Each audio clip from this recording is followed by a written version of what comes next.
జల్లెడి పడితే ఒక్కడు కూడా నిలబడ్డా. ఇలాంటి ధైర్యం లేని జనాన్ని పెట్టుకుని వీడేం చేస్తాడు? అవును సార్, మీరన్నట్టే మాకు ధైర్యం ఉండేది కాదు, శక్తి ఉండేది కాదు, నమ్మకము ఉండేది కాదు. చావు మా మీద గంతులేసేది.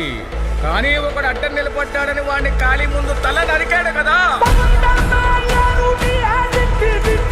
ఆ రోజు చాలా సంవత్సరాల తర్వాత చావు మీద మేము గంతులేసాం. వాడు కత్తి విసిరిన వేగానికి ఒక గాలి పుట్టింది సార్.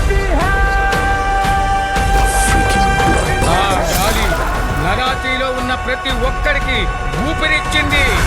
మీకొక సలహా ఇస్తాను, మీరు మాత్రం అతనికి అడ్డు నిలబడకండి సార్.